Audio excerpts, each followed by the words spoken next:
সূরা নিসার ওই ৪৩ নম্বর আয়াতটা যে আছে, তার যে ইটা আছে, ওই বাংলা অনুবাদটা যেটা আছে, ওই এই সালাতের দ্বারের কাছেও যেও না নেশাগ্রস্ত অবস্থায়। এখন ওই এই সালাদটা যে বুঝাইছে, এটা যে আমরা প্রচলিত যে সালাদটা নাকি মুসালাত, এটা দ্বারের কাছে যে জিনিসটা, এটা আমি একটু ক্লিয়ার ভাবে একটু বুঝতেছে রেজন ভাই। জি সালামুন এই যে জামিল আলাইকুম। জামিল ভাই আছে, জামিল ভাই বলতে পারবে ভালো। জামিল সালাম ভাই বলেন। আলাইকুম। জি ভাইজান ভালো আছেন? জি জি, আলহামদুলিল্লাহ ভালো। আপনি সালাদ বুঝতে পারেন না, নেশাখোর অবস্থায় সালাদ যাইতে নিষেধ করছে আল্লাহ, সেটা জি জি জি জি। আপনি সালাদ কি বুঝতে পারছেন? সালাদটা কি সেটা বুঝতে পারছেন? সালাদটা কিছুটা বুঝছি, রেজন ভাইয়ের আগের যে ভিডিওটা ছিল ওটা শুনে একটু বুঝছি, গুড। যদি কিন্তু সালাদ বুঝতে পারেন, সালাদ যদি বুঝতে পারেন তাহলে স্পষ্ট বোঝারই কথা। এই সালাতের মানে যে যে আমি আপনাকে বলি, আর আমি সংক্ষেপে বুঝাই দিই, অল্প কথায় বুঝাই দিই। আল্লাহর আল্লাহর কথা, আল্লাহর হুকুম বিধান জিব্রাইলের মাধ্যমে জিব্রাইল যে নিয়ে আসে রসুলের কাছে, যোগাযোগ করছে, জিব্রাইল রসুলের অন্তরে কলমে দেশে, সেই সেই সলাৎ আবার রসুল যখন আমাদের কাছে পৌঁছাইছে, সেই যোগাযোগ করে আমরা তখন পাইছি, সংযোগ করে আমাদের সংযোগ করে দেশে, যে কোরআন বিধান হুকুম আদেশ নিষেধ, এই যে সংযোগের মাধ্যমে পাইছি আমরা, সলাৎটা আছে কোরআনের ভিতরে। এই আদেশ হুকুম নিষেধ বোঝার জন্য, যদি আপনি নেশা অবস্থায় থাকেন, আপনি মাতাল থাকেন, আপনার ব্রেন যদি না বোঝে যে আপনি কি বলছেন, তো এই হুকুম বিধান আপনি বুঝতে পারবেন না। এই হুকুম বিধান আপনি যতই পড়েন, যে আপনি আরবি ভাষায় পড়েন, চায়না ভাষায় পড়েন, যে ভাষায় পড়েন, ইংলিশে পড়েন, আপনি তো বুঝতে পারবেন না যে এখান থেকে আপনি কি বলতেছেন আর কি শুনতেছেন। আপনি ব্রেন তো কাজ করবে না। নেশা বলতে শুধু মদ খাওয়াটা, লাল পানি খাওয়া নেশা না। নেশা বলতে সম্পদের নেশা, ক্ষমতার নেশা, চেয়ারের নেশা, দুনিয়ার নেশা, নারীর নেশা। নেশা বলতে শুধু আপনি লাল পানির নেশা না। নেশা বলতে যেইটাকে আপনি মাতাল বানাইবে, টাকার জন্য মাতাল, খুন করার জন্য মাতাল, চেয়ারের জন্য মাতাল, ক্ষমতার জন্য মাতাল, ঠিক আছে? মানুষ এক প্রকারের নেশায় থাকে। যে এই নেশার ভিতরে ডুবে থাকবে, তখন যদি আমি কোরআনের আয়াত তাকে বলি এই যে আল্লাহ এটা করতে বলছে, এটা নিষেধ করছে, তখন তো সেইটা কিছুই বুঝবে না। আর আর সেও যদি দেখে যে না, কিছু বুঝতে পারতেছে না, বুঝবে না, তখন সেই নেশা অবস্থায় এই জিনিসগুলো পড়লে সে বুঝতে পারবে। যখন তার মাথা মস্তিষ্ক ঠান্ডা থাকবে, একদম নীরব থাকবে, তখন যদি একটা একটা শব্দ, একটা আয়াত পড়ে, তখন সে বুঝতে পারবে যে আল্লাহ বলছে মিথ্যা কথা বলা যাবে না, আল্লাহ বলছে সুদ খাওয়া যাবে না, আল্লাহ বলছে হত্যা করা যাবে না, আল্লাহ বলছে সর্ব অবস্থায় মানুষের সেবা করতে হবে, পিতা মাতার হক আদায় করতে হবে, আত্মীয় স্বজন হক আদায় করতে হবে, পাড়া প্রতিবেশী হক আদায় করতে হবে, প্রয়োজন অতিরিক্ত সম্পদ দান করতে হবে। তখন আপনি সুস্থ মস্তিষ্ক থাকলে বুঝতে পারবেন যে সলাৎটা কি, এই সলাতের বিধানটা কি, কি নিয়ে যোগাযোগ করতে হবে, কোন ওহীর সাথে যোগাযোগ করলে আমি সলাৎটা পাবো। এইটাই বুঝতে পারছেন যদি আপনি বুঝে থাকেন। আচ্ছা আচ্ছা, ওইটা যে ওই, তাহলে তো আপনি টোটালটাই নেশাগ্রস্তটা কি, এর কি বাংলাটা কি মোহগ্রস্ত বলা যাবে? সুকারা আর সুকারা বাংলায় হলে মোহ। আপনি মোহ তো ভালোই বোঝেন, না বোঝার তো কিছু না। মোহ মানে বলো, বুঝাইলাম যে কতগুলো নেশা দেখ বললাম, উদাহরণ দিলাম। এখন বোঝার না বোঝার তো টোটালটা কিছু আর না। কি মোহ? মোহ মানুষ, আমি জি। আপনি যেহেতু আর আর বলতেছেন, স্পষ্ট বলছেন, কতবার বললাম যে মোহ বলতো খালি লাল পানির মোহ না। মোহ বলতে বর্তমান পৃথিবীতে মোহ বলতে যে কত কিছু আছে, এটা আপনিও ভালো জানেন আমার চাইতে। যে মোহ মানুষ, মোহে অন্ধ হয়ে মানুষ যে কত কিছু করতে পারে, খুন খারাপি, হত্যা, রাহাজানি, সুদ ঘুষ, জেনা ব্যভিচার, আর কোন ভাষায় বুঝাম বলেন? শুধু লাল পানি খেলে মানুষ মোহ হয় না, বুঝতে পারছেন? মানুষ সম্পদের নেশায় মোহ হয়ে ভাইরে ভাই হত্যা করে, বাপের ছেলে হত্যা করে, শুধু মোহ, টাকার লালসায়, সম্পদের লালসায়, বুঝতে পারছেন? হুম, তখন যদি তারে বলি যে বুঝতে আল্লাহ পারছি এটা করতে পারছি। বলছে। ধন্যবাদ জামিল ভাই। জি জি, থ্যাংক ইউ। জি জি জি, ধন্যবাদ রুহুল ভাই। আচ্ছা, জি ঠিক আছে, ধন্যবাদ জামিল ভাই, খুব সুন্দরভাবে বলছেন। ধন্যবাদ। আপনাদের সাথে আছি আমি, তে চালিয়ে যান। আবার ধন্যবাদ দিয়ে শেষ করছি। ওকে। তাআলার অশেষ মেহেরবানি যে আমরা আপনাদের সাথে সংযোগ হতে পেরেছি। আল্লাহ সুবহানাহু ওয়া তাআলা সূরা আর রহমানে বলতেছেন আমাদেরকে, এটা মানে আমি একটা বুঝতে পারছি, সেটা বোঝাটা ঠিক আছে কিনা। তো 29 নম্বর আয়াতে বলছেন, ইয়া মা না বলছেন ইয়াসআলুহু মান ফিস সামাওয়াতি ওয়াল আরদ কুল্লু ইয়াউমিন হুয়া ফি শান। আকাশমণ্ডলী পৃথিবীতে যা সকলেই তার প্রার্থী, তিনি প্রতি মুহূর্তে কাজে রত। আল্লাহ সুবহানাহু ওয়া তাআলা আকাশমণ্ডলী পৃথিবী সবকিছু সৃষ্টি করছেন। শুধু কি পৃথিবী সৃষ্টি করে আল্লাহ সুবহানাহু ওয়া তাআলা বসে আছেন? উনি তো কোনো না কোনো কাজ করেই যাচ্ছেন, বলছেন যে তিনি কোনো না কোনো কাজে রত আছেন। হ্যাঁ, আল্লাহ সুবহানাহু ওয়া তাআলা এরকম আরো কত বহু পৃথিবী সৃষ্টি করতে পারেন। আল্লাহ সুবহানাহু ওয়া তাআলা যে এক একটা গ্যালাক্সি বানিয়েছেন, এই এক একটা গ্যালাক্সিতে কমসে কম 10,000 কোটি নক্ষত্র আছে। তো এরকম 10,000 কোটি নক্ষত্রের মধ্যে 1,000টা নক্ষত্রেও ইচ্ছা করলে আল্লাহ সুবহানাহু ওয়া তাআলা এরকম প্রাণ দিতে পারেন। সে কথাই আল্লাহ সুবহানাহু ওয়া তাআলা জানাইছেন সূরা তালাকের মধ্যে, যে তিনি সপ্তাহ আকাশ সৃষ্টি করেছেন এবং সেই পরিমাণে পৃথিবীও। তার মধ্যে আদেশ অবতীর্ণ হয় যেন তোমরা জানতে পারো যে আল্লাহ সর্বশক্তিমান, জ্ঞানের দ্বারা আল্লাহ সবকিছুকে পরিবেষ্টন করে আছেন। তাহলে এক একটা গ্যালাক্সির এক একটা যে নক্ষত্রে বা সূর্যের যে যারা আছে তাদের কি আলাদা আলাদা কিয়ামত হবে?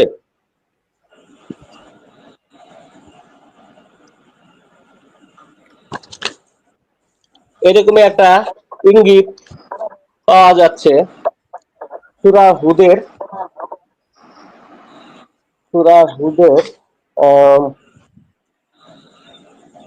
কত আয়াতটা গেল কোথায়, 106, 107, 108। হ্যাঁ, সেখানে আল্লাহ সুবহানাহু ওয়া তাআলা বলছেন যে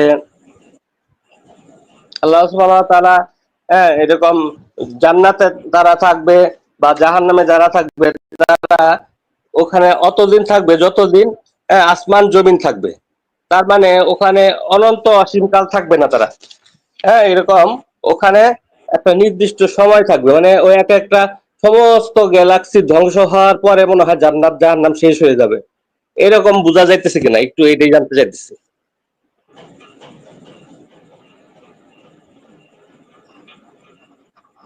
জি ভাইজান, আপনি আপনার প্রশ্নটা একদম স্পষ্ট করে বলতে চাচ্ছেন যে যতদিন আসমান জমিন থাকবে ততদিন জান্নাত জাহান্নাম থাকবে, সেইটা নাকি?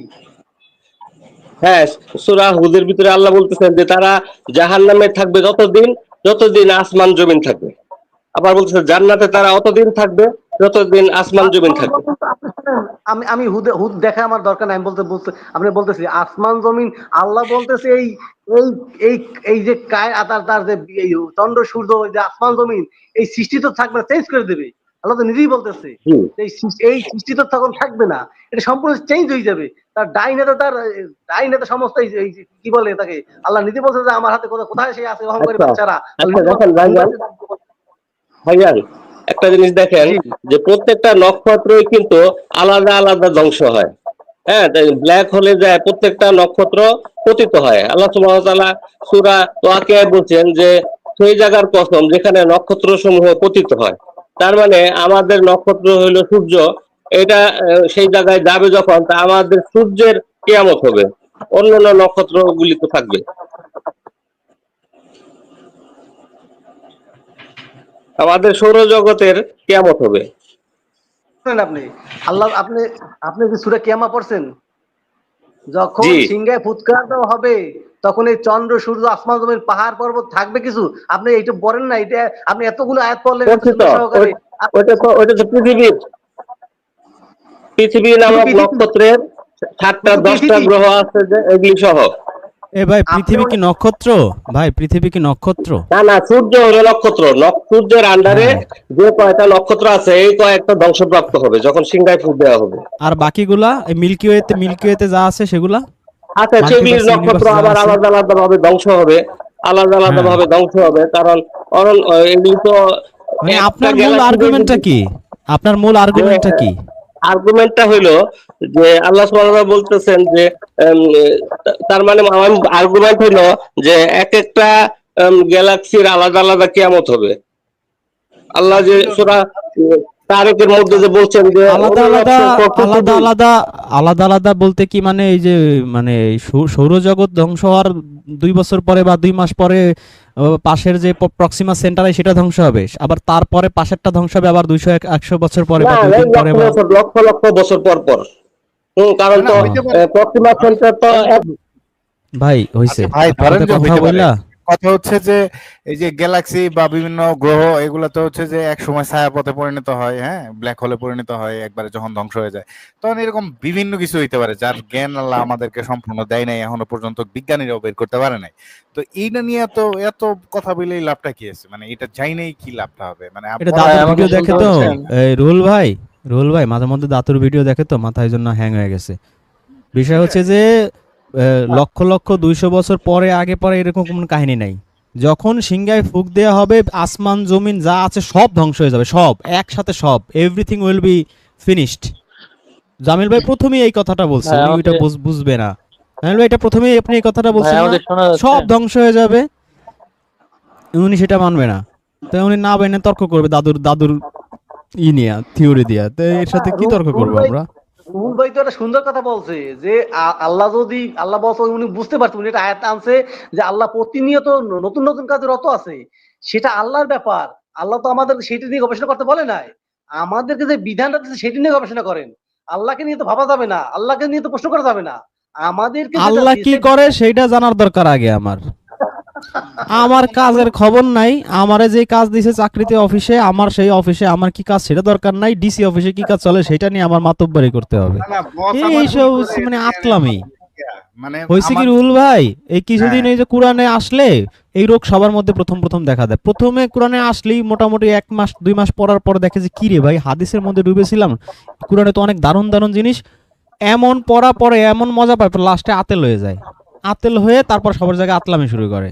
এটা বড় প্রবলেম। আবার ঠিক হয়ে যায় অবশ্য নিজে নিজে, আবার তখন মানে কিছু সময় লাগে কিছুদিন, কিন্তু প্রথম ধাক্কাটা অনেকে সামলাইতে পারে না। মানে না, ঠিক কোরআনেরটা আছে যখন ওই যে ফ্লোটা একসাথে অনেকগুলা হয়ে আসে তো স্পিডে আসে, এই ফ্লো অনেকে নিতে পারে না, আতেল হয়ে যায়। ভাই আমার কথা শুন, ভাই আমি একটু কথা বলতে চাই। ভাই জি আপনি কথা বলুন। একটু পরে বলেন, আমরা একটু কথা বলতেছি।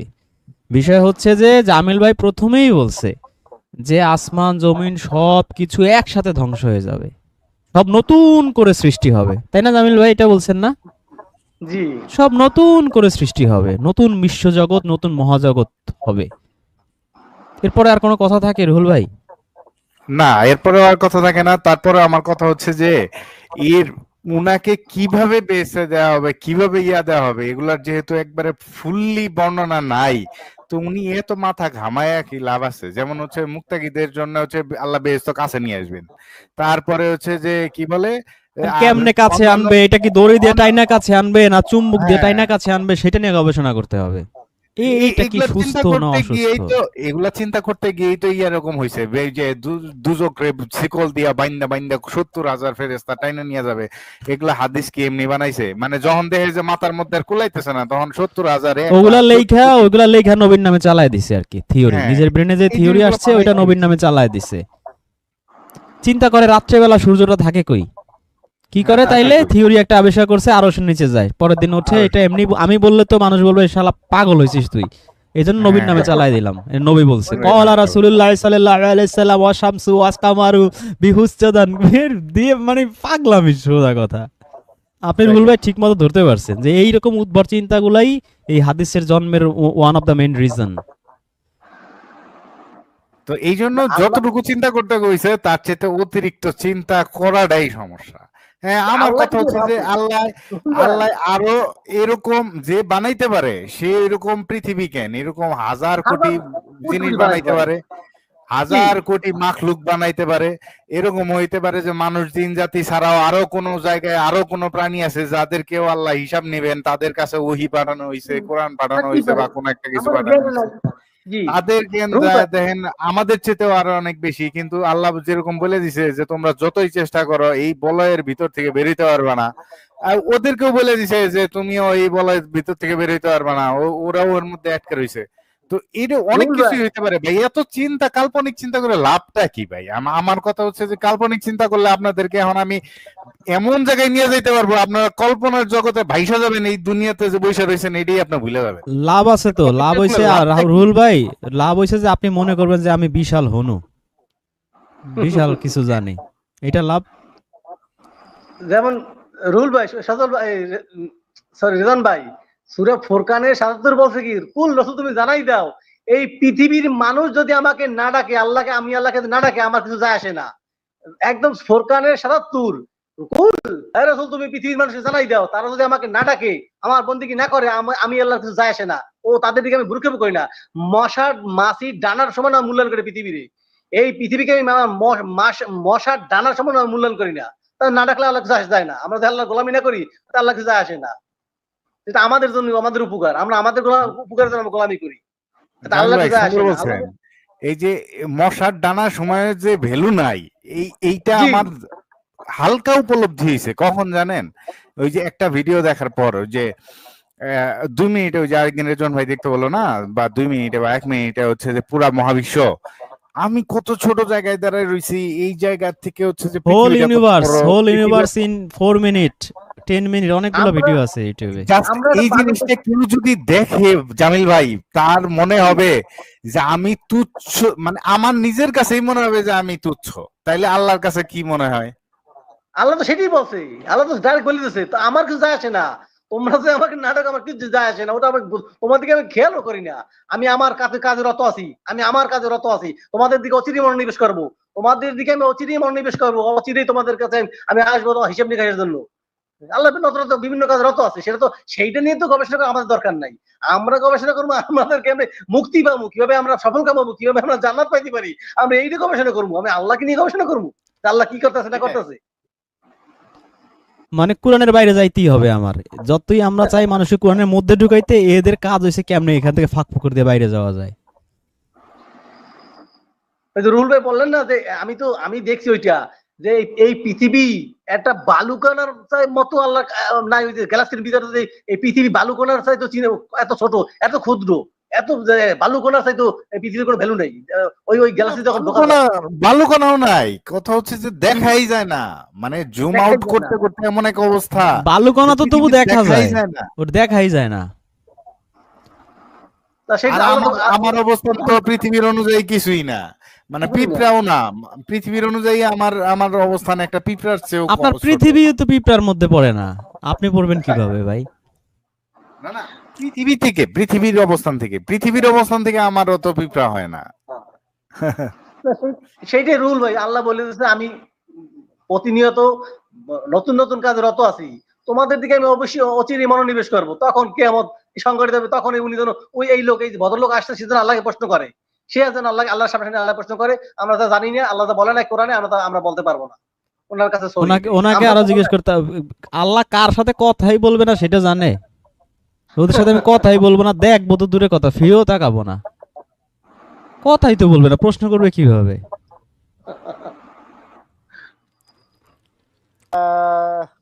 তো কি আপনি কানাডায় থাকেন, আপনি শত শত কোটি টাকার মালিক, আপনি ডিভাইস চালান সব 10 টাকা দামের, 20 টাকা দামের, এটা তো আমাদের জন্য অপমানজনক। আপনি আচ্ছা, ভাই জি ভাই বলেন। এই সূরা আরাফে আল্লাহ বলছে যে দুনিয়াতে তো ভোগ সামগ্রী এত কিছু দিছি তোমাদের উপভোগের জন্য, দুনিয়াতে আখিরাতে উপভোগ করতে হবে তো ভাই। ভাই আপনি বলেন, আপনাকে আল্লাহ তৌফিক দিয়েছে 10 কেজি ওজনের মাছ কেনার গ্রামে, আপনি যা যদি না কিনেন তাহলে ওই মাছ তো পচবে। একদম সত্য বলছেন, একদম একদম ঠিক আছে।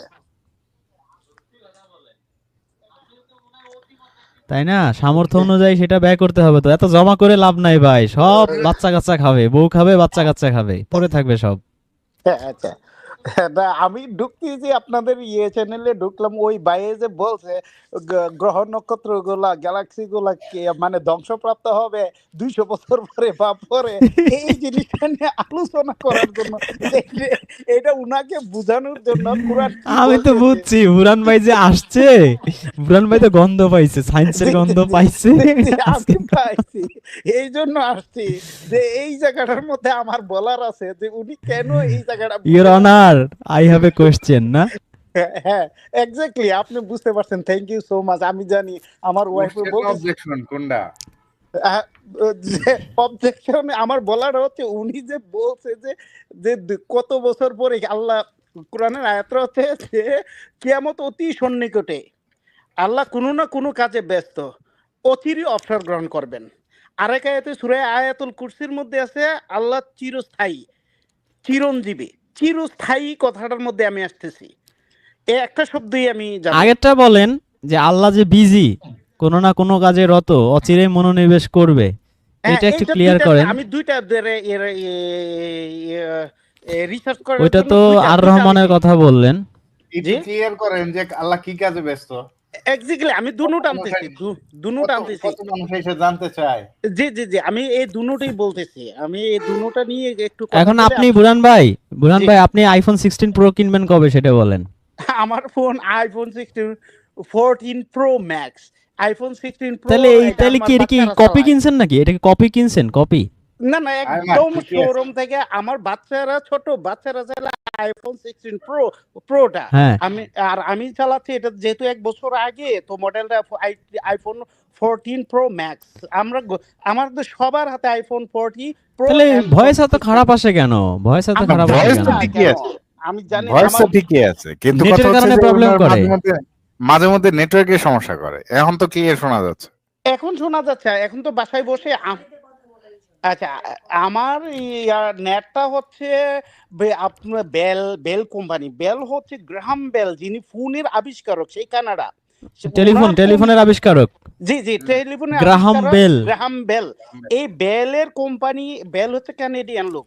এই কানাডিয়ার বেল কোম্পানির ইন্টারনেট, ফোন, লাইন সবকিছু আমি ইউজ করতেছি। ও এরপরে কিছু পৃথিবীতে আছে আমার জানা নাই, ঠিক আছে? তো এখন কেন করতেছে আমি জানি না, ওয়েদারের কারণে হয়তো বা রাত্রে দিনের পার্থক্য, ওয়েদার বিভিন্ন, জানি না। আচ্ছা, এখন তো শুনতে পাচ্ছেন আশা করি।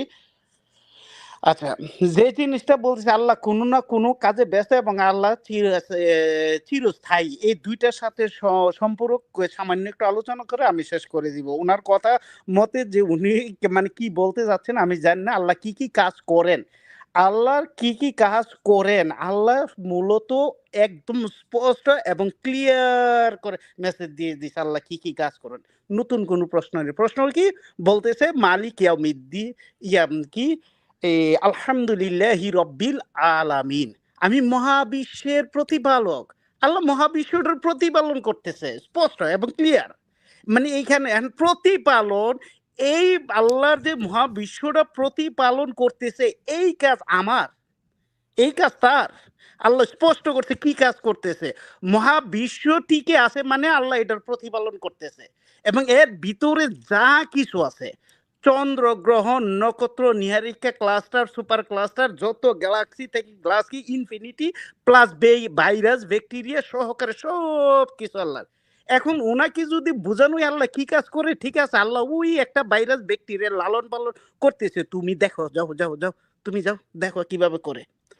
তুমি তো তোমার নিজের একটা ভাইরাস ব্যাকটেরিয়া কিভাবে লালন পালন হচ্ছে এটা বলতে পারো না, আর আল্লাহ বিশাল রাজত্ব নিয়ে তুমি চিন্তা করতেছো আল্লাহ কি কাজ করতেছে। হ্যাঁ, কি অদ্ভুত টাইপের কথাবার্তা। আল্লাহ স্পষ্ট করছে কোরআনে যে আমি মহাবিশ্বের প্রতিপালন করি, লালন পালন করি, আমি মহাবিশ্ব, এবং এক একটা সিস্টেম এক একভাবে কমান্ড দিয়ে রাখছে, তারা ওই সিস্টেমে চলতেছে। আমরা মানব জাতির একটু ইচ্ছা শক্তি দিছে, এই জন্য আল্লাহ তাআলা আলাদা করে একটা কিতাব নাজিল করছে ব্যালেন্স রাখার জন্য। না হলে আমরা শয়তানে আমরা একটু বেহেশতে যাইতে পারতাম না, আল্লাহর কিতাব যদি না দিত, আল্লাহর কিতাব যদি না আসতো, তারপরে এই তথাকথিত হাদিস যে আমার ধারণা মতো এটি থাকতো, এইটি দিয়েই কিতাব হিসেবে চালাইতো। অথচ আল্লাহর কিতাব দেওয়ার পরও আমরা বিচ্যুত হয়ে পড়ছি। আচ্ছা, নাম্বার ওয়ান। এখন ওনার উত্তরটা সহজ ভাষায় হচ্ছে আল্লাহ কি কি কাজ করেন, চির অবসর গ্রহণ করবেন। অবসর মানে আল্লাহ তাহলে একদম ডেস্ট্রয় করে ফেলবেন সবকিছু।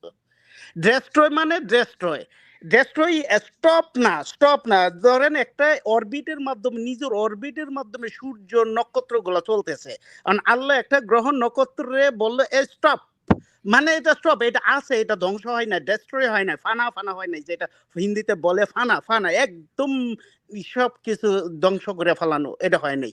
কোরআনে একটা যে কোরআন বলছে কোন ফায়াকুনের মাধ্যমে, যখন আল্লাহ বলছে যে আমি যখন কোনো কিছু সৃষ্টি করার ইচ্ছা করি তখন বলি কোন, তারপরে ফায়াকুন, হো হয়ে যায়। তো হো হয়ে যাচ্ছে তো যাচ্ছে, কিন্তু এই যে আল্লাহ কমান্ডিং কোরআনে দিয়ে রাখছে, বা যখন সৃষ্টি করেছে তখন দিয়ে আচ্ছা রাখছে। বুরহান ভাই, জি একটা ভাই, আর্গুমেন্ট করি, আপনার সাথেই করি। জি। কোন ফায়াকুন বললে যদি সব হয়ে যায়, তাহলে সবকিছু সৃষ্টি করতে 6 দিন লাগলো কেন?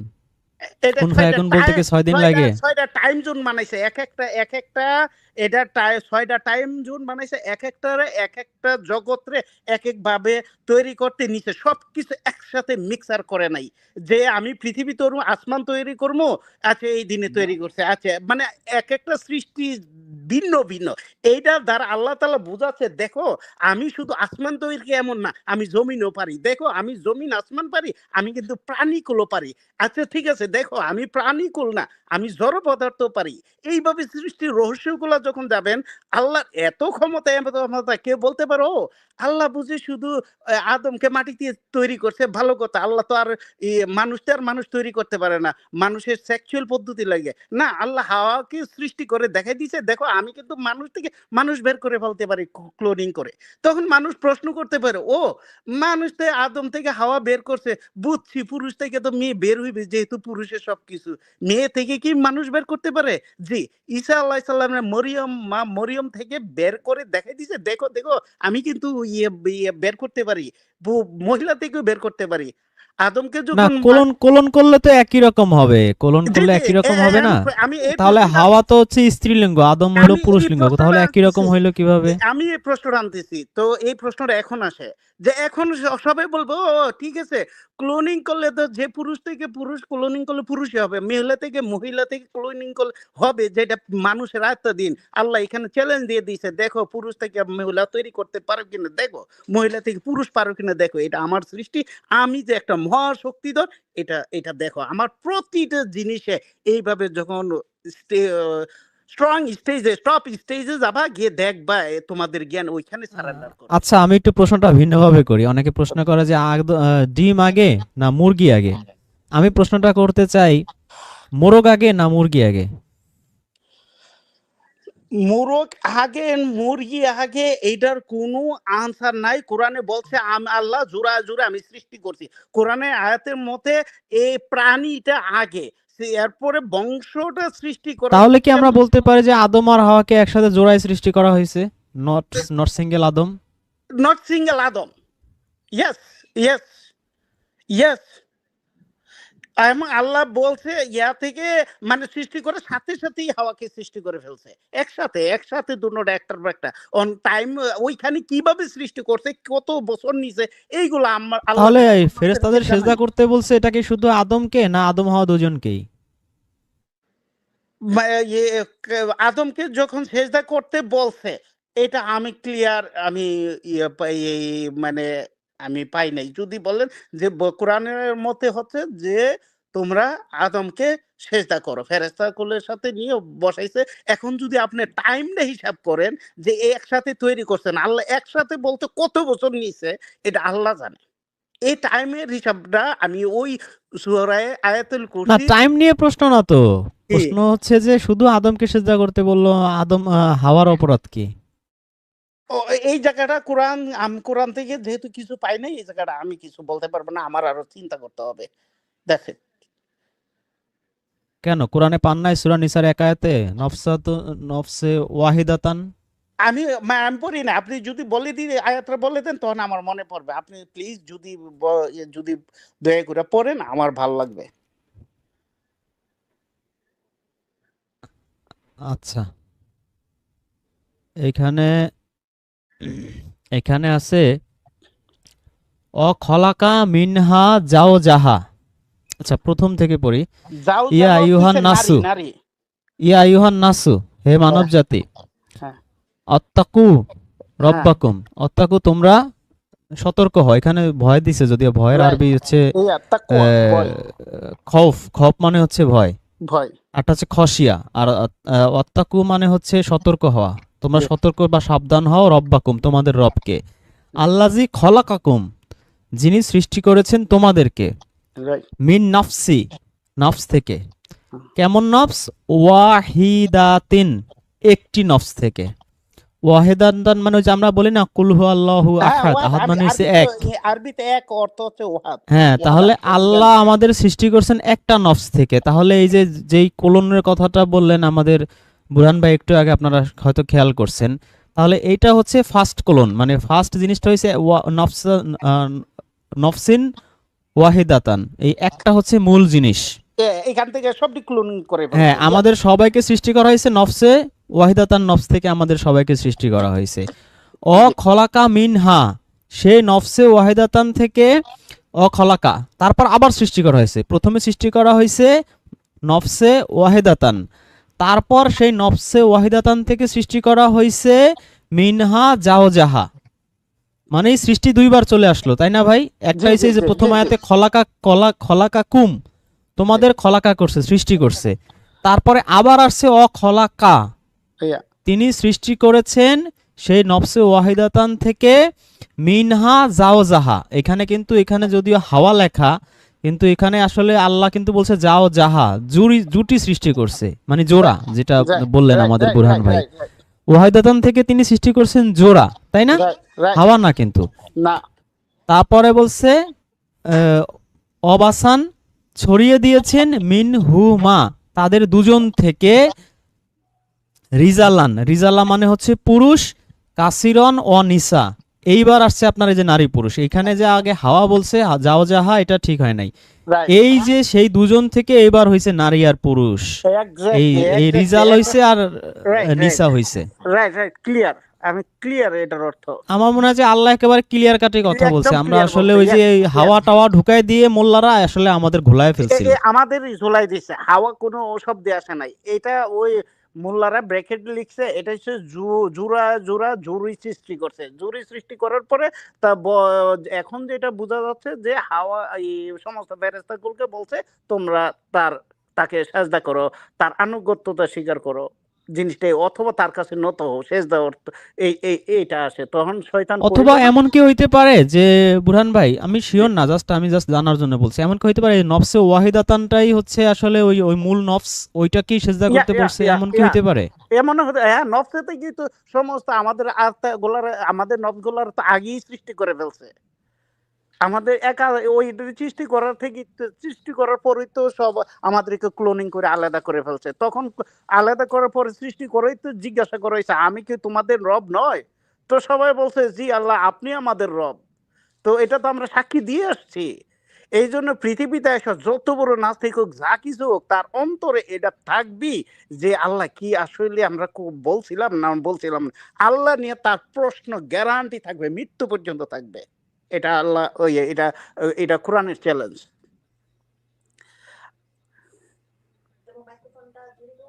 আচ্ছা, এখানে হুজাইফা আরেক জঙ্গি সে লিখছে, আরব দেশের যারা বিশেষজ্ঞ, আরবি ভাষায় পারদর্শী, তারা 1400 বছরেও যা বুঝলো না, আপনারা বুঝে ফেললেন কত বিশেষজ্ঞ আপনারা।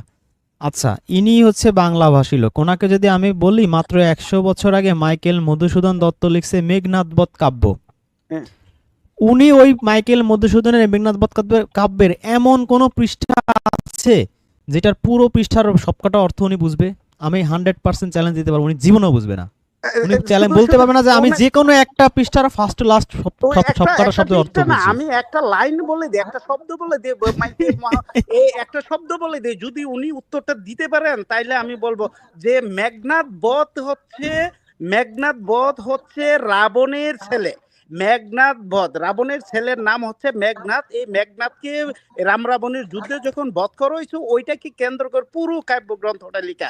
মেঘনাদ বধ ছিলেন ইন্দ্রজিৎ। ইন্দ্রজিৎরা বুঝাই দিতে বলেন যে আসলে ইন্দ্রজিৎরা কি, আমার বুঝাই দিতে বলেন। ও দেবরাজ ইন্দ্র, হ্যাঁ, দেবরাজ ইন্দ্র না, এইখানে মেঘনাদ ছিলেন ইন্দ্রজিৎ। মেঘনাদকে বলা আমি সেইটা বলি নাই, একটা দুইটা ওয়ার্ড বলি নাই। আমি জাস্ট ওনাকে যেটা বুঝাইতে চাইছি যে 100 বছর আগে মাত্র লেখা, বাংলা ভাষাতে লেখা, সেইটা বুঝতে আমাদের দাঁত ভেঙে যাইতেছে। সেখানে যদি বাংলা ভাষায় এমন কিছু লেখা থাকে, তেমন বঙ্কিমের লেখাও একই অবস্থা। 1400 বছর আগের বাংলা চর্যাপদ তো উনি কোনো লাইনই বুঝবে না। সতী কলা কালা তুম্পা পেলা পালা কিলি কিলে, এই ওই চর্যাপদের বাংলা ভাষা উনি 1200 বছর আগের বাংলা ভাষা উনি এক লাইনও বুঝবে না। সেখানে 1400 বছর আগে ওনার ধারণা, ওই 1400 বছর আগে কোরআনের যে আরবি, আরবরা মনে হয় সেইভাবে কথা বলে। আরে বোকা, আমরা 100 বছর আগের যে বাংলা ভাষা ওইভাবে কথা বলি নাকি? হ্যাঁ, বলেন না, জিজ্ঞাসা করেন না। 100 বছর আগের বাংলা এখন কেউ বলে ভাই? না। তুমি কোথায় গিয়াছো হে পথিক, তুমি পথ হারাইয়াছো। ভাষা সতত পরিবর্তনশীল। 100 বছর আগের মেঘনাদ বধের বাংলা ভাষা, তাই আমার এখন ওর মাস্টার্স পাস ছেলে পেলেরে দিলে এক পৃষ্ঠা সে পড়ে বুঝাইতে পারবে না যে কি বলছে পারে না এখানে পারে না মাইকেল। ভাই, এটি ওর এই ছোট ছোট অর্থ মানে পারে না, এটি সত্য কথা। আর বাংলা এ বলছে এর কবিতা আরেকটা লজিক দেই বুরহান ভাই, জি কাজী নজরুল ইসলাম ম্যাট্রিক পাস না? মেট্রিক পাস করে নাই, জি বলেন।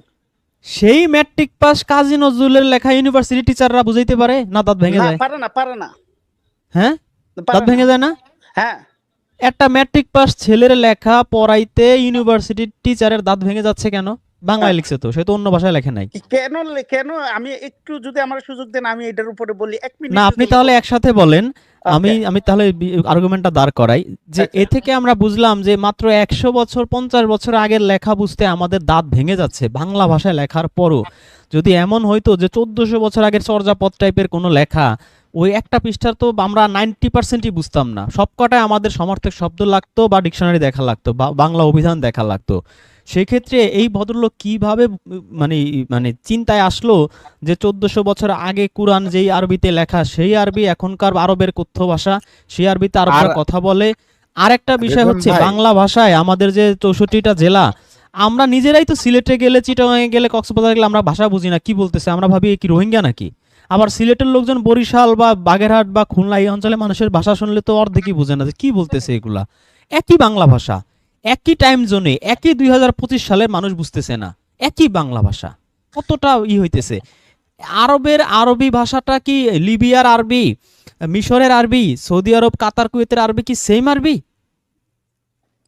আমি ওনাদের কাছে তাই মনে হয়, কিন্তু তারপরেও ওনাদের কাছে তাই মনে হয়, রাইট। এবার বোরহান ভাই বলতে পারেন। আমি লিবিয়ার আরবি, মিশরিয়ান আরবিদের সাথে কথা বলছি, ইয়েমেন আরবিদের সাথে কথা বলছি। ভাষা যদিও আরবি মানে ডিফারেন্ট, টোটালি ডিফারেন্ট। আর তাছাড়াতে আমি একটু যোগ করতে চাই, আমার কাছে কেন জানি মনে হয় যে কোরআনের আরবি অর্থ বলেন, আরবি ব্যাখ্যা বলেন, আর হচ্ছে যে হাদিস বলেন, এগুলো সব হচ্ছে যে একদম খুব সুচিন্তিত ভাবেই সৃষ্টি করা হয়েছে, মানে তারা সৃষ্টি করছে আর কি। কারণ আচ্ছা, হচ্ছে ইংরেজিতে বলি, এই রুহুল ভাই আপনি তাহলে ইংরেজি নিয়ে বলেন আর বুরহান ভাই তাহলে আমার আরবি ভাষাটা নিয়ে বলুক। আচ্ছা, এই আজ থেকে 100 বছর আগে গে মানে বলতো যারা প্রফুল্ল, যারা সবসময় হাসি খুশি থাকে তাদেরকে বলা হয়তো গে। ইভেন এখনো যদি আপনি ডিকশনারিতে GAY গে লেখেন দেখবেন যে হাসি খুশি প্রফুল্ল। কিন্তু বর্তমানে কি গে বলতে আমরা হাসি খুশি বুঝি না যারা হচ্ছে ওই যে সেই লেসবিয়ান ওগুলার বিপরীতে ওগুলা মনে করি? একই শব্দ, অর্থ কি চেঞ্জ হয়ে যায় না মাত্র 100 বছরে? এই বিষয়টা একটু আপনি বলেন তো এই রুহুল ভাই। আর বুরহান ভাই আপনি একটু আরবের বিভিন্ন অঞ্চলের ডায়ালেক্ট আপনি জানেন, সেই বিষয়টা একটু আমাদের দর্শকদের একটু বোঝার সুবিধার্থে বলেন। ধন্যবাদ।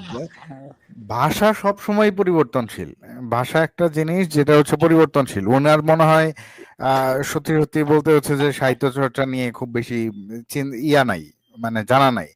উনি যদি বাংলা ভাষার হচ্ছে যে প্রথম দিক থেকে পড়া শুরু করে তাহলে হচ্ছে যে উনি বুঝতে পারবে। এবং প্রথম দিকের যে সাহিত্য যারা করছে তাদের বই পড়তে গেলে ওনার অবস্থা খারাপ হয়ে যাবে, উনি পড়তে পারবে না। তো ভাষা আসলে সবসময় চেঞ্জ হয়। এখন যে ভাষা মানুষ এই যে এখন বলে জেনজি, এই জেনজি টাইপের আমিও জানি না খুব, এরা এদের কথার ল্যাঙ্গুয়েজ আবার আলাদা। এরা সকল কিছুরেই এত শর্ট ফর্ম তৈরি করে ফেলছে যে মেসেজ যাতে অনেক কিছু না লিখতে হয়। হ্যাঁ, তো এইগুলা করতে গিয়ে কিন্তু XM এটা লিখলে কি বুঝে, মানে পরীক্ষা বা এরকম টাইপের তারা হচ্ছে যে এখন যে টাইপের যে কি বলে জেনজি টাইপের যেটা বলে, এরা এমন অবস্থা বানায় ফেলছে যে একটা লাইনেও শর্ট ফর্মে লেখে আর সেটা বুঝতে হবে। তো এখন এটাও তো একটা ভাষা তৈরি হয়ে যেতেছে, মানে একটা সাইন ল্যাঙ্গুয়েজ তৈরি হয়ে যেতেছে। তো এইটা হচ্ছে যে যারা একবারে পুরানো তাদের বুঝতে হলে অনেক কষ্ট হবে, যারা একবারে পুরানো তারা তো বুঝবেই না। তো ব্যাপারটা হচ্ছে ভাষা সবসময় চেঞ্জ হয়, ভাষার এইটা। আর আমার কাছে একটা জিনিস খুব বেশি মনে হয় যে এগুলো ইচ্ছা করে চেঞ্জ করা হয়েছে। উনি যেরকম বলতেছে যে তারা কি ভাষা বুঝে না আরবিরা, তারা হচ্ছে যে আরবি বুঝেও হচ্ছে যে এরকম করে কেন, তাহলে আমার কাছে খুব বেশি মনে হয় যে তারা ইচ্ছা করে চেঞ্জ করছে। না রুহুল ভাই, এখন চর্যাপদ এনে রুহুল ভাই, এখন চর্যাপদ এনে রুহুল ভাই চর্যাপদ এনে এখন রুহুল আমিন ভাই আপনাকে যদি আমি বলি ভাই এটা একটু পড়ে আমাকে বুঝান, আপনি বুঝাইতে পারলেন না, তখন একটা আরব যদি বলে এই রুহুল আমিন ভাই কেমন বাঙালি, সে বাংলা ভাষায় লেখা চর্যাপদ, সে 10টা লাইনের একটা কবিতার সে 2টা ওয়ার্ডও বলতে পারতেছে না, মানে কি এ কেমন ভাই, সে কি বুঝে না সে কেমন বাঙালি? How Seely. তখন আপনি কি তারে বুঝাইতে পারবেন যে ভাই রে এই বাংলা সেই বাংলা তুই বুঝোস না ভাই, এই বাংলায় তো আমরা কথা বলি না, এটা তো পরিবর্তনে কোথায় চলে গেছে, এটা কি আরবরে আপনি বুঝাইতে পারবেন? ভাই না। ভাই আপনি যাচ্ছেন চর্চাপথ, আপনি যাচ্ছেন এখানে। ওই ওই লোকটারে কমন একটা কবিতা আছে বাংলা সাহিত্যে, একদম একদম কমন। আমি অন্য দ্বীপে যাব না।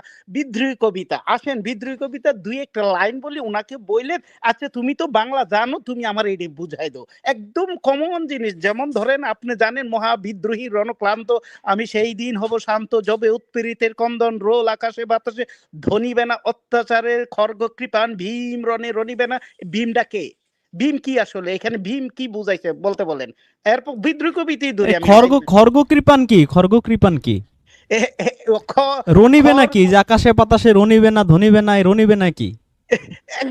এটি তো এটি তো শুধু ভীমটা জানতে গেলে, তার ভীমটা জানতে গেলে পুরো মহাভারত জানতে হবে, পুরো ফার্স্ট টু লাস্ট তার জ্ঞান থাকতে হবে। এরপরে ধরেন আর একটা আছে যে আমি পরশুরামে বিদ্রোহী কবিতার লাইন, পরশুরামের কঠোর কোঠার নিক্ষত্রে করিবে বিশ্ব, আমি হলরাম স্কন্দে উপারি ফেলিব বিশ্ব। হলরামটা কে? বলরামটা কে? পরশুরামটা কে? এখানে কি এগুলো বলতে বলেন। সে বাংলা বাংলা একদম বাংলা কবিতা, একদম কমন বুরহান কবিতা। ভাই, আমি 150 বছর আগে গেলাম না, বুঝাইতে বলেন, তাকে বুরহান বুঝাইতে ভাই, বলেন। জি বুরহান ভাই, তো তার মানে হচ্ছে যে আরবিতে কথা বলতে জানলে যে কোরআন জানবে এমন কোনো কথা নাই, এমন কোনো কথা নাই। এক্স্যাক্টলি তাদের সাথে আমি সরাসরি কথা বলতে একদম গভীর অ্যারাবিয়ান, গভীর মিশরিয়ান, তাদেরকে পাইলে আমি এই কথাটি তুলি। তোলার পর তারা জি বলতেছে আমাকে দেখে আমরা মিশরি যারা আরবি বলি, অ্যারাবিয়ান আরবির সাথে পার্থক্য আছে, লোকাল পার্থক্য। যেমন বাংলা ভাষায় সিলেট চট্টগ্রাম বরিশাল গেলে যে পার্থক্যটা হয়, এই পার্থক্যটা আছে। আর জি কোরআনের ভাষার সাথে এই যে বাংলা সাহিত্যের বিদ্রোহী কবিতার ভাষা যদি সিলেটের ভাষার সাথে কম্পেয়ার করি, হবে না তো জিনিসটা। সিলেটের ভাষা দিয়ে কথা বললে সারা জীবন চলে যাচ্ছে, হঠাৎ করে বিদ্রোহী কবিতা এদের দরকার নেই, প্রয়োজন নেই, এরা চলে যাচ্ছে ভাষা ক্ষেত্রে। এখন বিদ্রোহী কবিতার লাইন যদি এদেরকে বলি, ডেফিনেটলি এরা চর্চা করতে হবে, ডেফিনেটলি এরা স্টাডি করতে হবে। সেম এখুদ অ্যারাবিয়ানরা তারার কোরআনরে জানতে গেলে যেইভাবে চর্চা স্টাডি করা উচিত, শত শত বছর ধরে ওইরকম কোনো ইনস্টিটিউট দাঁড়া করায়নি, অথবা তাদের শিক্ষা ট্রেডিশনটা ওইরকমই না। এই মোল্লা মাদ্রাসা মসজিদ যেরকম ঠিক কালচার চাষ হয়েছে এদের ইয়েতে, আরব সমাজে এদের কালচারটা, তো দেখেছে এদের কালচারটাই ধর্মের নাম দিয়ে আমাদের দেশে ট্রান্সফার করে ফেলছে। এই রাগটা আচ্ছা, আমার ওই জায়গাটা উঠে। আচ্ছা বুরহান ভাই, জি ভাই।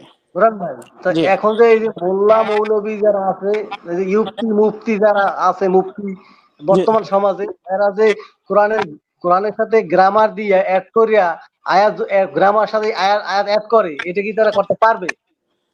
না, কোরআন সত্যিকার অর্থে যদি বাংলা বুঝাইতে যা, সত্যিকার অর্থে এরা বাংলা স্পেশালিস্ট হতে হবে ব্যাকরণ ভাষার উপরে, তারপরে আরবি থেকে ট্রান্সলেট করার পর অনেক অর্থ পাবে না।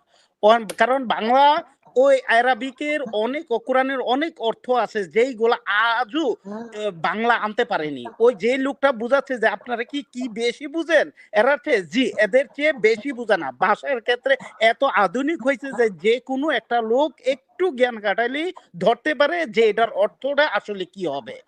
তো দেখা গেছে বাংলা ভাষার আরবির অনেক শব্দই নেই, আর এলা বোরহান শব্দের। ভাই, জি বোরহান ভাই, জি এই যে কিছুদিনের মধ্যে এদের ঝাড়ি ঝুড়ি যে কই যাবে আল্লাহ ভালো জানে। মনে করেন যে অবশ্যই আগে অবশ্যই তো অবশ্যই আ- জাস্ট আগে ওয়েট এন্ড সি। একটু একটু বলি, এই যে আগে তো আসছিল হচ্ছে ট্রান্সলেটর, ঠিক আছে, এর জি ধরেন ভুল করে, এখন তো হয়ে গেছে মনে করেন যে এআই।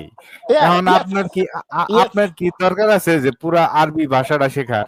না না না না, একটা ধর্ম শিখতে গেলে ভাষা শিখতে এমন না। এবং এই যে আধুনিক যুগে জেন জির কথা বলছেন, ধরেন আমার মেয়েরা ইংলিশই বলে এমন এমন শব্দ যেটা ডিকশনারিতে নাই। ঠিক আছে, আমার মেয়ে 4-এ পড়ে, 3-5-এ উঠছে, তো তো এমন এমন শব্দ বলে, আমি কি হ্যাঁ এইগুলো কি, এগুলো তো শুনি, এগুলো ডিকশনারিতে নাই, নতুন শব্দ, নতুন শব্দ, অত্যন্ত শর্ট ফর্ম। যেটা মানে এই অথচ ভাষা তো তারার ভাষা যেইভাবে ট্রান্সফার হচ্ছে, যেইভাবে চেঞ্জ হচ্ছে, ওই চেঞ্জের সাথে কোরআন তো অবিকল ১,৫০০ বছর আগে রয়ে গেছে।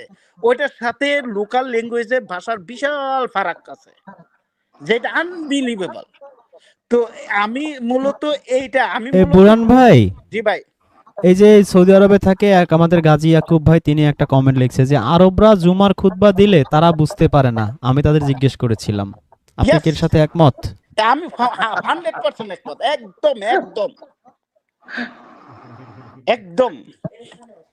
হ্যাঁ আচ্ছা রুহুল ভাই, এই যে বাঙালিদের মধ্যে যারা এই মোল্লা 99.99% আসলে এটা জানেই না যে এই যে কোরআনের যে আরবি, এই আরবি আরবের লোকরা আসলে বোঝে না। এটার সাথে কি আপনি একমত? 100% একমত, 100%। মানে 100 রুপি আপনারা 100 রুপি 100 রুপি জামিল ভাই আরো বেশি দিয়ে দিছে। সত্যি কথা, তারা আসলে জানে না। তারা মনে করে আরবি ভাষা মানে সব ভাষাই এক। মানে কোরআনের যে আরবি আর হচ্ছে যে তারা যে বলে, এটা একেবারে সেম টু সেম তারাই ভাবে, এইটাই ভাবে। আচ্ছা হ্যাঁ, আরো আরো মজা লাগে ওই যে আজান আজান এখানে যে শুনে তো মনে হয় যে পরিচিত ওই যে গল্পটা আছে না, ওইরকম হইছে আর কি। ঠিক আছে। আচ্ছা আমি আসলে ভাই আমি গল্পটা বুরহান ভাই, আমি একটু গল্পটা হালকা করে বলি। সেটা হচ্ছে যে হ্যাঁ, এক লোক সৌদি আরবে গেছে, যাওয়ার পরে ঘুরে টুরে আসছে, হজ করতে গেছিল মেবি 10-15 দিন থাকার পরে তারপর বাংলাদেশে আসছে। তারপর বলতেছে যে আপনি তো বাংলাদেশ থেকে কওমি পাশ করে বসিয়াল বলো মাওলানা, আরবে তো যায় অনেকদিন ছিলেন, তো এখন বলেন তো ওদের ভাষা টাষা কেমন বুঝেন? কয় ভাই ওদের ভাষা আরবি বলে মনে হয়, কিন্তু যে আসলে আমি কিছুই বুঝি নাই। কি বুঝছেন? খালি আজানটা এইটা বুঝছি যে এইটা আসলে বোঝার মতো, আর যা বলছে আমি কিচ্ছু বুঝি নাই, খালি আজানটাই বুঝছি। সূরা ফাতিহা আলাদা সূরা বলছে। না উনি আবার নামাজ কালাম পড়তো না আর কি, শুধু আজানটা শুনছি, এই জন্য বলছে আমি শুধু আজানটাই বুঝছি, আর কিচ্ছু বুঝি নাই।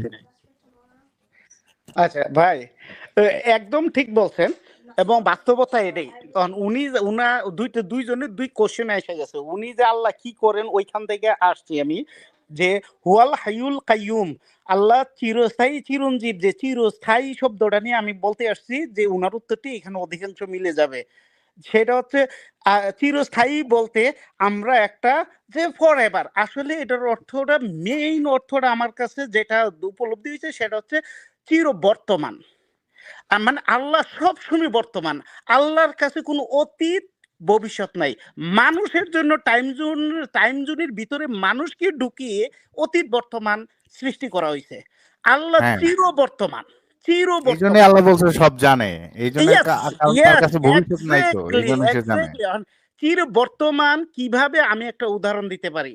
উদাহরণ রয়েছে, ধরেন একটা টাওয়ারে আপনি সবচেয়ে বড় টাওয়ারে উঠছেন, উঠে ঢাকার যে মিরপুর থেকে যাত্রাবাড়ি পর্যন্ত দেখা যায়। কারণ যাত্রাবাড়ি থেকে একটা লোক রওনা দিছে মিরপুরে যাবে, মিরপুর যাইতে যে তার 2 ঘন্টা, কিন্তু আপনি মধ্যে টাওয়ার থেকে একের যাত্রাবাড়ি থেকে মিরপুর দেখতে পারতেছেন। এই জায়গাটা পুরোটা আপনার কাছে বর্তমান, অর্থাৎ আপনি দেখতে পারতেছেন আপনি সামনে কি ঘটতেছে না ঘটতেছে সব বর্তমান। বাট যে লোকটা যাত্রাবাড়ি থেকে মিরপুরে রওনা দিছে, তার কাছে মিরপুর 2 ঘন্টার ভবিষ্যৎ। যেখানে সে যখন মাঝ বরাবর এসে যায়, যাত্রাবাড়ি এটা তার কাছে অতীত। অথচ যে টাওয়ার থেকে দেখতেছে পুরোটা, তার কাছে বর্তমান সবগুলাই। সুতরাং খুব সুন্দর উদাহরণ দিয়েছেন ভাই, খুব ভালো লাগছে। জি জি জি যে উদাহরণটা ভালো হয়েছে। তার কাছে এটা মানুষকে এই টাইম জোন গুলা সৃষ্টি করার পরে এক একটা গ্রহে গ্লাসকিতে যে টাইম জোন সৃষ্টি করা হয়েছে, এইটা ওই গ্রহের ওদের জন্য, আল্লাহর জন্য না। আল্লাহর জন্য পুরো আসমান জমি সব কিছু বর্তমান। আল্লাহ কি করেন বর্তমানে, এইটার একটা প্রেজেন্ট। এই জন্য আল্লাহ এই জায়গায় বলছে হুয়াল হাইউল কাইয়ুম, যে আমার কাছে সবচেয়ে বেশি প্রায়োরিটি ওয়ার্ডটা হচ্ছে যে আল্লাহ চির বর্তমান।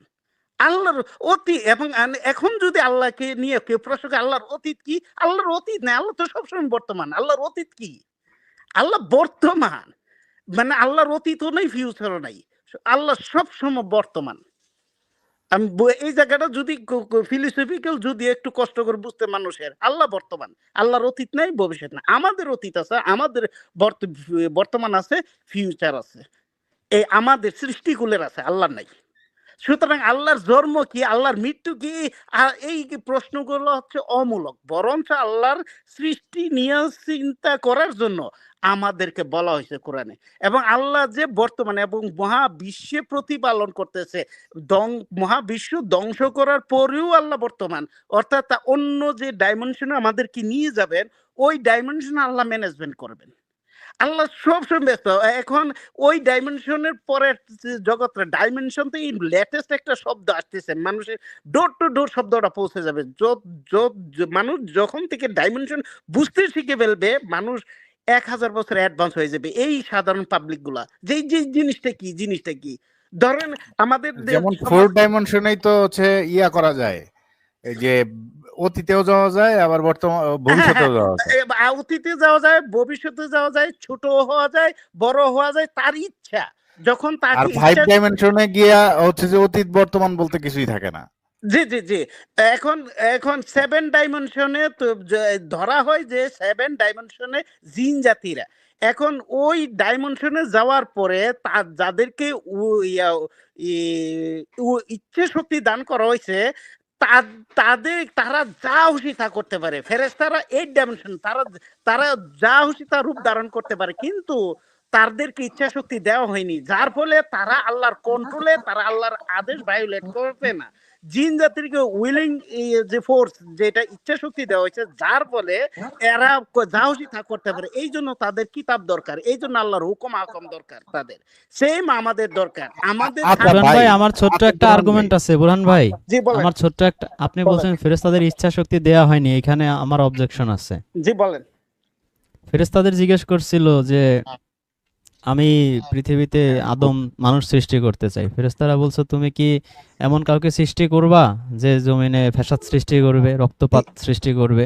সূরা বাকারা, তারপর বলছে যে যখন আদমকে বানাবো তোমরা সেজদা কইরো। তো যার ইচ্ছা শক্তি নাই তাকে তো আর এত কিছু জিজ্ঞেস করার কোনো যৌক্তিকতা নাই, আছে? না, সবাই সেজদা করলো, একজনে সেজদা করলো না। সবাই সে তো সেজদা করলো, ভিন্ন মত একজনের দিল। সেজদা করলো না, তো ভিন্ন মত দিল। তাহলে তার ইচ্ছা শক্তি যদি থাকতো যে সে আসলে ভিন্ন তার মত অর্ডার দিল, ভায়োলেট আবার করতে হচ্ছে- পারবে না, তাহলে সে তুমি কি ভায়োলেট করলো কিভাবে? তুমি কি এমন ইভেন সে জাতি ভিন্ন বানাবা? মত দিছে, হ্যাঁ রাইট, এমন ভুল ভাই, জাতি রাইট, বানাবা, এটাও তো ভিন্ন মত ভাই, এটাও তো ভিন্ন মত। এটাও তো ভিন্ন মত। এবং একজন কমন ভায়োলেটও করছে, সে ইবলিশ হয়ে গেছে। আচ্ছা, এটা তাহলে যতটুকু আপনার এই কথাতে বোঝা যাচ্ছে, এদের ইচ্ছা শক্তি আছে কিন্তু এরা আল্লাহর হুকুম ভায়োলেট করেন না। হ্যাঁ, ইচ্ছা শক্তি আছে কিন্তু ভায়োলেট করেন। এটা সূরা নাহলের 48, 49, 50 আয়াত পড়লে আপনি ক্লিয়ার কাট পাবেন। এক্স্যাক্টলি, তা এইটাই আমি দাঁড়াইছি আপনার এই আয়াতের অনুসারে, এইটা দাঁড়াইছে। আর দ্বিতীয়ত, জিন জাতি ইচ্ছা করলে এরা ভায়োলেট করে, আল্লাহর আইনগুলো ভায়োলেট করে। এখন আল্লাহর আইনটা কি, তো জিন জাতির মধ্যে আরো বিষয় আছে, আরো বিষয় আছে। আমরা যে কথায় কথায় বলি মানুষ আর জিনেরই শুধু আল্লাহ ইচ্ছা শক্তি দিছে আর কাউরে দেয় না, এটাও তো ভুল। আপনার গরু, ছাগল, হাঁস, মুরগি সবারই তো ইচ্ছা শক্তি আছে। মন চাইলে খোপে ঢোকে, মন চাইলে ঢোকে না, আছে না? এরার আল্লাহর কত কুরবানির হাটের কত ভিডিও ভাইরাল হয়েছে কিনা, মালিকের সাথে যাবে না, সে দৌড় দিয়ে আরেক দিকে চলে যাচ্ছে। Right right. তো হয়তো যখন যদি সবাইকে ইচ্ছা শক্তি দেয়া হয়, তাহলে এই ইচ্ছা শক্তির দ্বারা ওরা ভায়োলেট করে না, আমরা ভায়োলেট করি। বুরহান ভাই, জি ভাই। ওরা ভায়োলেট করে না, কোনটা করে না? ওই যে আমানত আহজাবের 72-এ, এই আসমান জমিন সবাইকে আমি আমানত দিয়েছিলাম, কেউ তা বহন করতে রাজি হয় নাই, শুধু মানুষ রাজি হয়েছে। আমানত ভায়োলেট করে না, কারণ আমানত ওরে দেয়াই হয় নাই।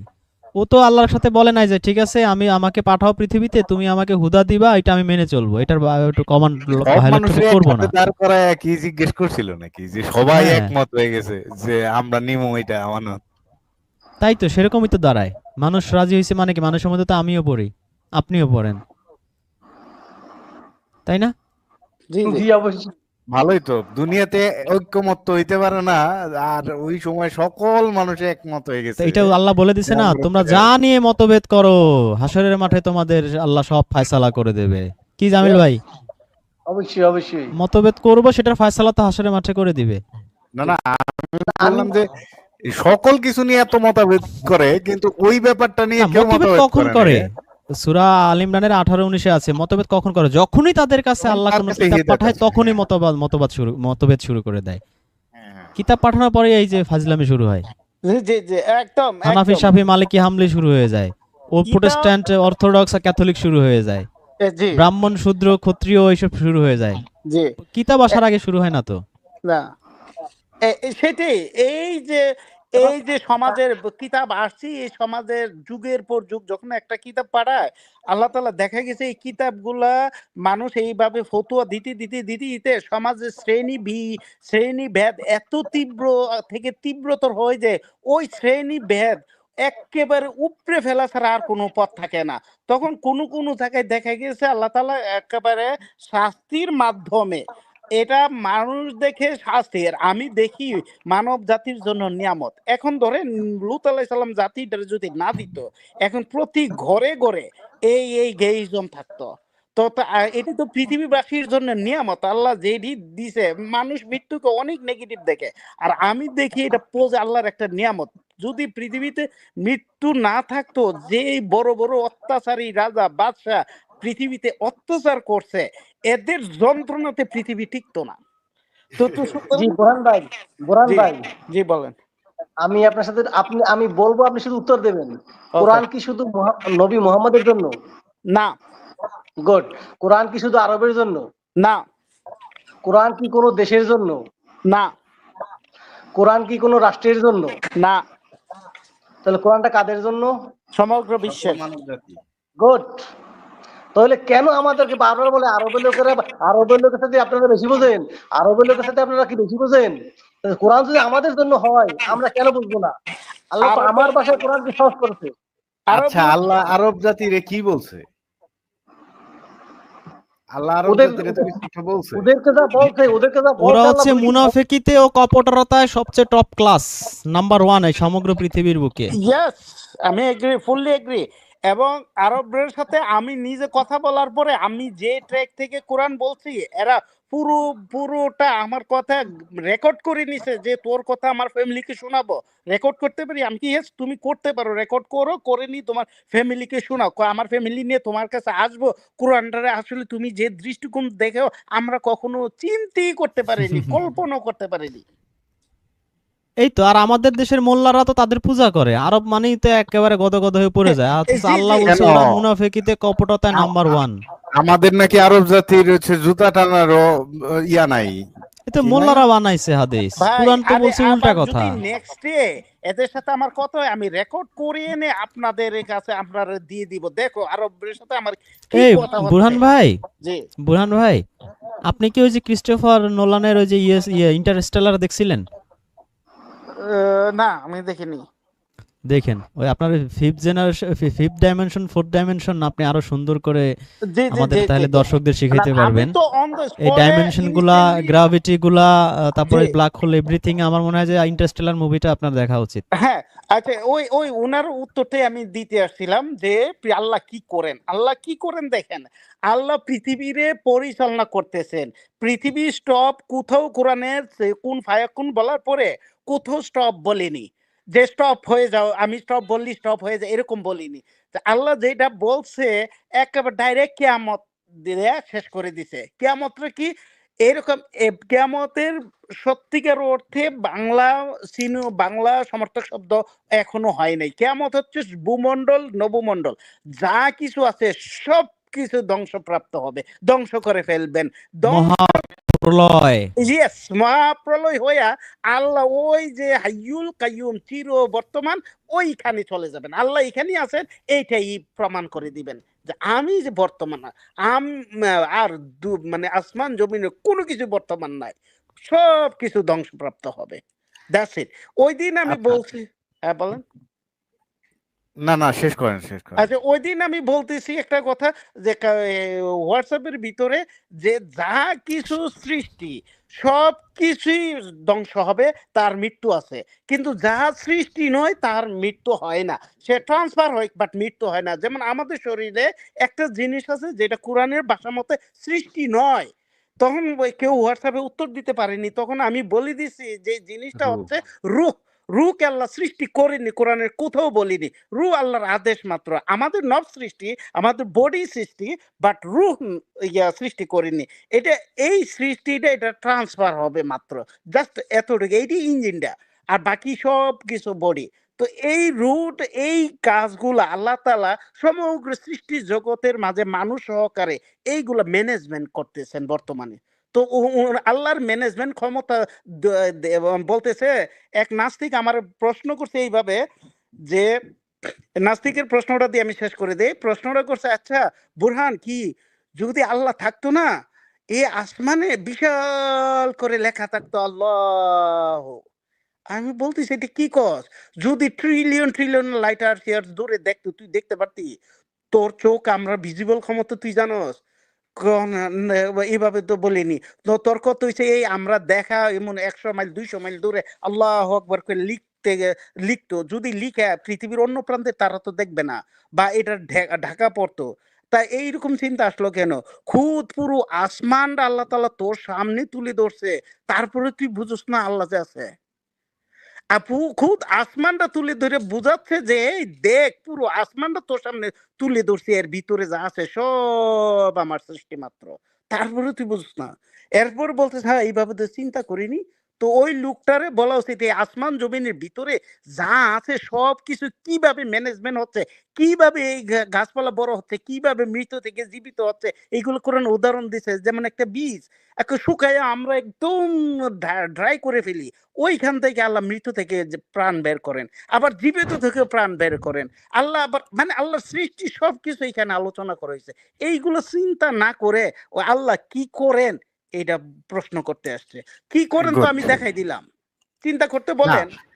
বরুণ এই ভাই, বুরহান এখন ভাই, আমাদের যে এই লাস্ট ইয়া কথাটা, রুহুল ভাই, হ্যাঁ ওই যে ভাই অনেকে ওই যে প্রশ্ন করতেছে যে আরবদের আমরা গাইলাইতেছি